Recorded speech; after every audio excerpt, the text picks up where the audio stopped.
परिवर्तन स्वाभिमानी पत्रकार संघाचे संतोष सागवेकर यांनाही आपण आज माध्यम गौरव पुरस्कार देऊन पुरस्कृत करतोय।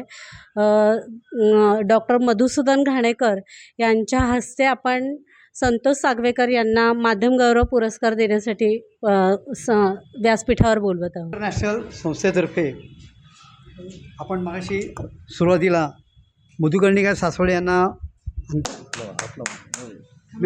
म्हणल्याशिवाय नको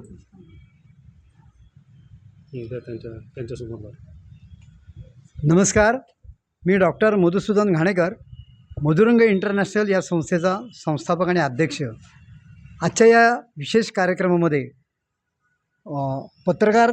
ज्येष्ठ पत्रकार माननीय श्री संतोष सागवेकर हे परिवर्तन स्वाभिमानी पत्रकार संघाचे संस्थापक अध्यक्ष आहेत। त्यांना आज आपण आंतरराष्ट्रीय पातळीवरचा हा मधुरंग आंतरराष्ट्रीय माध्यम गौरव पुरस्कार आपण त्यांना प्रदान करत आहोत। याला आवर्जून हे मोठं आपण नाव द्यायचं कारण त्यांचं कामकाजही तेवढं मोठं आहे। आंतरराष्ट्रीय पातळीवरती त्यांनी मीडियाचं काम खूप मोठ्या प्रमाणात केलेलं आहे। पुण्यामध्ये त्यांचा हा कार्यक्रम हा पहिल्यांदाच होत आहे। आगामी काळामध्ये पहिलं वारकरी संमेलन हे घेणार आहेत आणि पुढच्या काळामध्ये आग्रा इथे एक साहित्य संमेलन होणार आहे।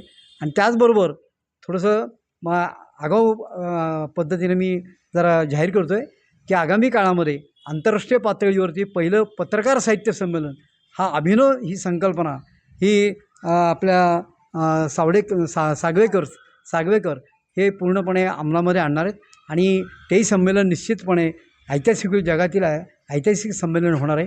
कारण पत्रकारिता क्षेत्रामध्ये सामाजिक बांधिलकीच्या दृष्टीने काम करणं, समाजाची सुखदुःख जाणून घेणं आणि समाजापुढे जे काही वास्तव आहे, जे काही सत्य आहे ते पूर्णपणे पारदर्शक पद्धतीनं समोर आणणं आणि एवढंच नाही, केवळ त्यामधील ज्याला म्हणता येईल की सकारात्मकतेने ज्या चांगल्या घटना घडत असतात त्या आणि जे विश्वकल्याणाच्या संकल्पनेतून काम करतात, म्हणजे संत माऊलींनी ज्ञानेश्वरांनी असं जी विश्वकल्याणाची संकल्पना मांडली तीच संकल्पना प्रत्यक्ष आचरणामध्ये आणून या साऱ्या विश्वाचं कल्याण व्हावं हा व्यापक दृष्टिकोन ठेवून काम करणारे पत्रकारिता क्षेत्रामध्ये फार थोडे पत्रकार असतात आणि त्यामध्ये म्हणजे बोटावर मोजण्या इतके असतात आणि त्यातले हे ज्येष्ठ पत्रकार आहेत, ज्येष्ठ संपादक आहेत, तर त्यांचा आज आपण इथे सन्मान करतो आहे। सन्मान करता मला खूप आनंद होतो आहे। धन्यवाद। सरांनी जो मला पुरस्कार दिला याबद्दल प्रथम मी त्यांचा आभार मानतो आणि आमच्या संघाच्या वतीने येणाऱ्या काळात अनेक कवींना आम्ही व्यासपीठ देत आहोत। नवोदित कवी असतील, पत्रकार कवी असतील आणि आमच्या संघाचा उद्देश आहे की पत्रकार स्वाभिमानी साहित्यिक कट्टा ही नवी संकल्पना आम्ही आज समाजासमोर आणलेली आहे आणि या माध्यमातून पत्रकार हा सुद्धा साहित्यिक असतो ह्याची आठवण समाजाला करून देण्यासाठी आम्ही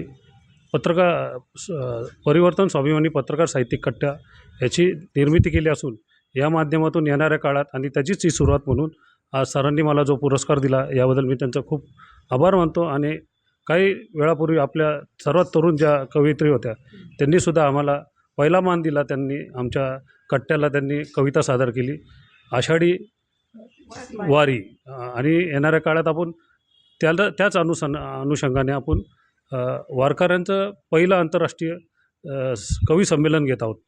आणि ही सर्व संकल्पना आणि ही सर्व जे काही मांडणी किंवा जे काही संकल्पना होती ही मधुकर्णिका म्हणजे सारिका सासवडे यांची होती आणि त्यांनी हा सुचवल्यामुळं आज आम्ही पहिले आंतरराष्ट्रीय वारकरी कवी संमेलन घेत आहोत, बालकवी संमेलन घेत आहोत। आणि सर्वात महत्त्वाचं म्हणजे मराठी ही अशी भाषा आहे, जगातली पहिली भाषा आहे की ती आपल्या साहित्याचं शताब्दी वर्ष करत आहेत आणि हा बहुमान आपल्या पुण्याला मिळाला।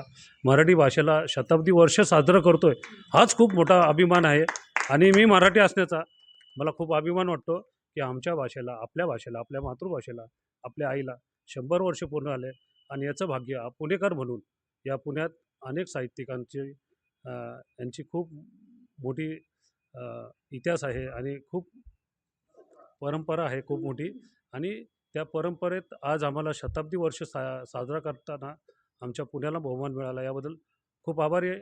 अखिल भारतीय साहित्य शताब्दी वर्षाला मी खूप खूप शुभेच्छा देतो। तसेच परिवर्तन स्वाभिमानी पत्रकार साहित्यिक कट्ट्यात या गेली वर्ष आता राहिलेलं आपलं जे काही साहित्य आहे ते आम्हाला आमच्या मेलवर पाठवा। आम्ही आमच्या साप्ताहिकमध्ये तुमचं ते कवी काय असेल तुमचं साहित्य ते आम्ही छापून आणू. प्लस त्यासोबत तुमचा फोटो असेल आणि तुमची अनेक माहिती असेल, तुम्ही जे काही केलं असेल. आम्ही तुम्हाला व्यासपीठ देत आहोत. परिवर्तन स्वाभिमान पत्रकार साहित्यिक कट्टा, परिवर्तन स्वाभिमान पत्रकार संघाच्या वतीने आम्ही तुम्हाला हे मोकळं व्यासपीठ करत आहोत. याच्यात कुठल्या प्रकारचं शुल्क नसेल.